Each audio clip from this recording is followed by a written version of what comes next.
সবাইকে আসলে যে উদ্দেশ্যটা যে গতদিন ঈদ পালন করেছে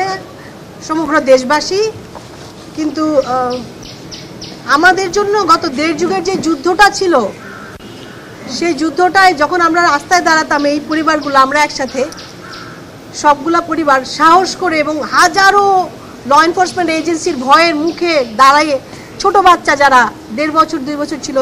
যে যারা বিয়ে হয়েছিল 2 বছর বা 2 বছর সংসার করেছে, এই ভাবিরা 12 বছর পার করে ফেলছে, যে হাফ উইডোর কথা মাহফুজ ভাই বলতেছিলেন না। তো আমাদের সংগ্রামের একটা জায়গায় যে আমি ওনাদের মাহফুজ ভাইদের মতো যারা জুলাই আগস্টে অভ্যুত্থানে যারা বাংলাদেশকে এই জায়গায় এনেছে যে আমরা আপনাদের সামনে এখন কথা বলতে পারছি, আমরা এখানে দাঁড়িয়ে তুলতে পারছি, তাদের কাছে আমরা আমাদের অসীম অসীম কৃতজ্ঞতা জানাই। মাহফুজ ভাইয়ের মতো আরও যারা এখানে আরও অনেক ছাত্ররা আছেন যারা জুলাইয়ে ছিলেন আন্দোলনে, বিগত দেড় যুগের সময় বিএনপি, জামাত, শিবির এবং ইভেন আওয়ামী লীগের অন্তর্কন্দলেও অনেক মানুষকে গুম করা হয়েছিল মায়ের ডাকের সাথে, কিন্তু সব পরিবার ঢাকার বাইরের অনেক পরিবার তাদের যুদ্ধ আমরা প্রতিদিন দেখছি বিগত দেড় যুগে। এই ঈদটা, এইবারের ঈদটা আমি বলবো যে আমাদের জন্য অনেক বেশি অন্যরকম। আমি যখন বিগত দিনে জেনেভায় একটা সেশনে ছিলাম তখন ভাবিদেরকে Aynaghor secret detention sell visit করতে দেওয়া হয়েছিল এবং কয়েকজন সেখানে গিয়েছিলেন। ওই সিক্রেট ডিটেনশন সেলের কিছু দেয়ালের মধ্যে যাদের নাম ছিলেন, পারভেজ ভাইয়ের নাম ছিলেন, মিনুর নাম লেখা ছিল, কিন্তু সেটা ভিজিট করে আসার পরে আমাদের কারো পক্ষে আসলে এটা শেয়ার করা, ওদের কাছে বলার মতো ভাষা আমাদের কাছে ছিল না যে আমরা তোমাদের নাম ওই আয়নাঘর ওই সিক্রেট ডিটেনশন সেলের ওয়ালে দেখেছিলাম। আমার ভাইয়ের মেয়েটা ফার্স্ট ইয়ারে পড়ে, সুমন ভাইয়ের মেয়েটা, সে আমাকে বর্ণনা করছিল যে তুমি ফুপু 3 রকমের টর্চার সেল প্রত্যেকটা আয়নাঘরে। আমি যখন যাই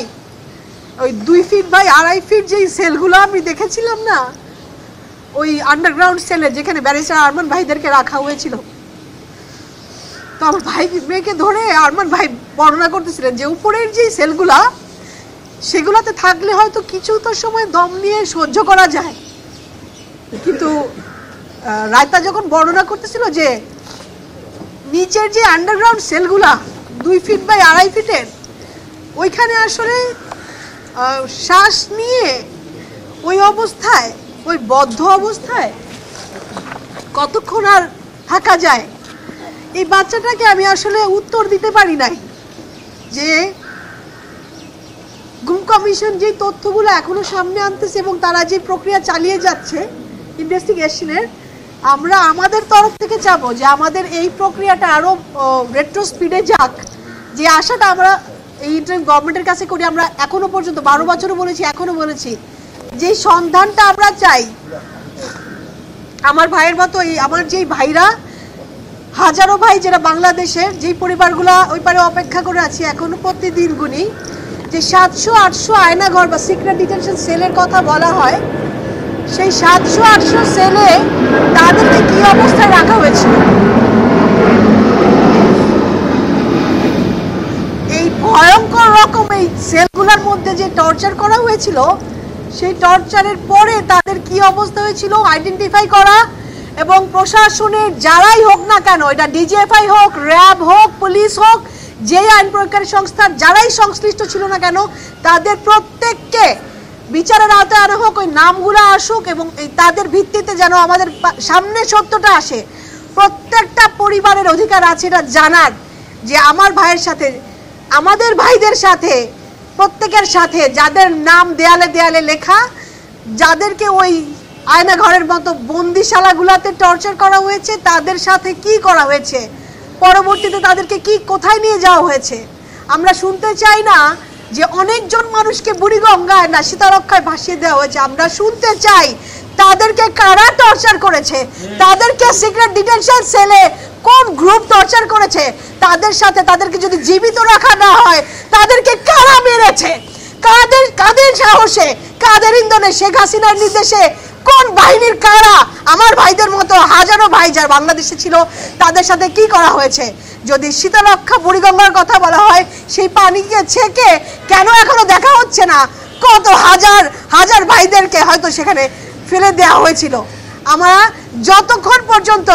একটা ভাইয়েরও হদিস না পাবো ততক্ষণ পর্যন্ত বিগত 1.5 যুগ যেইভাবে দেওয়ালে দিয়েছিলাম তারও শতগুণ বেশি জোর নিয়ে রাস্তায় থাকবো এবং এই বিচার ন্যায় বিচার কায়েম করব। এবং আমরা আশা করব বাংলাদেশে আরো একটা ভাই আমার ভাইয়ের মতো যেন এই গুমের সম্মুখীন না হয়, এক্সট্রাজুডিশিয়াল কিলিং এর সম্মুখীন না হয়। এবং আমরা আমাদের তরফ থেকে আমাদেরকে এই বিচারের জায়গায় আনার জন্য, আমাদেরকে এই বাংলাদেশের এই পর্যায়ে আনার জন্য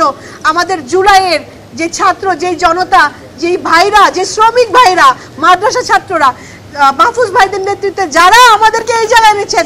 অনেক অনেক অসীম কৃতজ্ঞতা। আমার মায়ের মতো, আমার এই ভাবিদের মতো, আমাদের এই সন্তানদের মতো সবার কাছে যেন আমরা এই জবাবটা অ্যাটলিস্ট এনে দিতে পারি তাদের সাথে কি করা হয়েছে। আমাদের ঈদগুলো এরকমই হয় ভাই, আমাদের ঈদগুলো আমাদের জন্য অনেক বেশি ভারী। এখন আমাদের ঈদগুলো এখন শ্বাসরুদ্ধকর, দমবন্ধ ওই ঘরের মতো, 2 ফিট আর 3 ফিট সেলের মতো, যেখানে আমার ভাইয়ের মেয়ে যাওয়ার পরে বলছে দুর্বাবা আমার না শ্বাস বন্ধ হয়ে যাচ্ছিল। ঢালাইয়ের সেরা প্রিমিয়ার সিমেন্ট।